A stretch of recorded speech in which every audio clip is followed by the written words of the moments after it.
Do you think I'm stupid? I mean, it's an honest question. I'm not being smart or anything, but do you think I'm stupid, uneducated, or dumb? No, sir. I think you articulate your thoughts very, very well. Margot was killed in broad daylight in the parking lot of a place that I had gone many times a week over the period that she'd been there. Next to a car lot where cameras were that I was aware of, that in fact I was part of a meeting that suggested they do that, because in the years prior they'd had cars vandalized and things stolen out of the parking lot. Now, it doesn't make sense that I would go into a parking lot where somebody knows me and do something like that in broad daylight. It just doesn't wash. It's crazy. I've got two fears about the DNA. One, well, I've got one fear, and that is that they won't find anything. You know, I don't fear the fact that they will find my DNA. That's the least of my worries. I know that won't happen. But is that they will find nothing. I want them to find something because that'll point to the suspect. The other fear is that they won't give me the DNA test at all. So, I mean, the implications of them finding somebody else, they're kind of up in the air, because look at what happened to Clarence Elkins. Even when they found DNA in that woman's vagina and that little girl's panties, they said Clarence Elkins was still the person that killed her. And until he found the cigarette butt in Mansfield and found Roy Mann's DNA on that, he was not going to get out of jail. So DNA is not necessarily, even if they find DNA, you know, they've already made the statement, well, Prade wasn't convicted on DNA. Do I think that the detectives that worked on the case were overzealous because of who I am? Yes. I think there was a little jealousy. I think there was a little fear at the fact that here's a black man who's being groomed to be a chief. I passed every one of the ones that worked on my case or ones that I beat out on exams for promotions. So,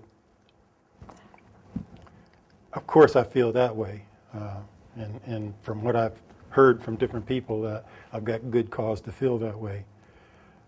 But in terms of being educated or respected, and I don't think that's the issue. I think the issue is that we got a system that mistreats people. You talk about some of the guys that are uneducated or may not have financial assets, but some of these guys that I've talked to may be in because they pled to lesser offenses.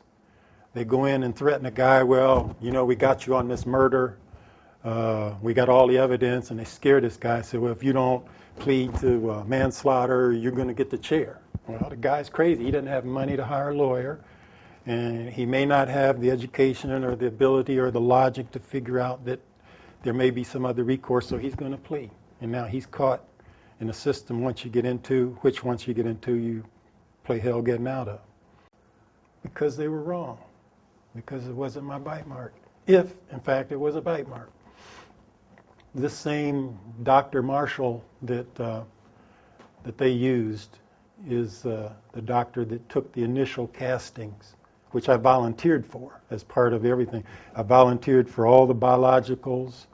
I volunteered for polygraph. I volunteered to take the bite mark. This was all back within a week or two after Margot got killed. But those initial castings were sent to Dr. Lowell Levine in Albany, New York, who is one of the top experts in forensic odontology.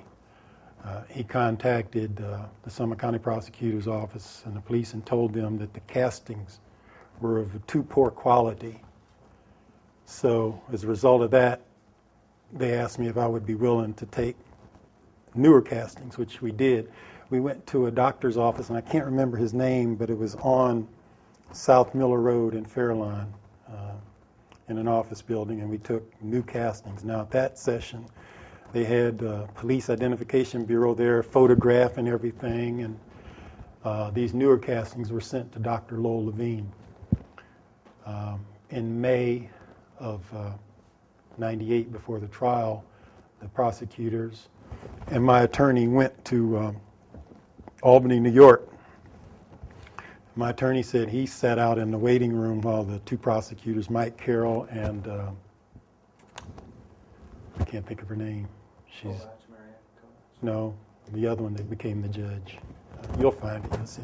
But anyway, no, her henchman. They went in and talked to the doctor first. Then my attorney, Kerry O'Brien, went in, and they were all three in there. And Kerry said he asked the doctor 3 questions. He says, can you state with any degree of medical certainty that Douglas Prade made that bite mark? And Dr. Levine said no. He says, is it possible that someone else could have made that bite mark? And Dr. Levine said yes. And I forget what the other question was, but it was also sort of condemning to the whole process. But anyway, Kerry was happy with that. But then they did not use Dr. Levine. They only used him as what they call a hostile witness. They went back to Akron and decided to go back to Dr. Marshall, who made the first poor quality castings, to get him to come and testify in court. And he said what was needed, or what they needed him to say, in order for me to be convicted, which the jury, after they were interviewed, they said, oh, we could never have convicted him without that bite mark.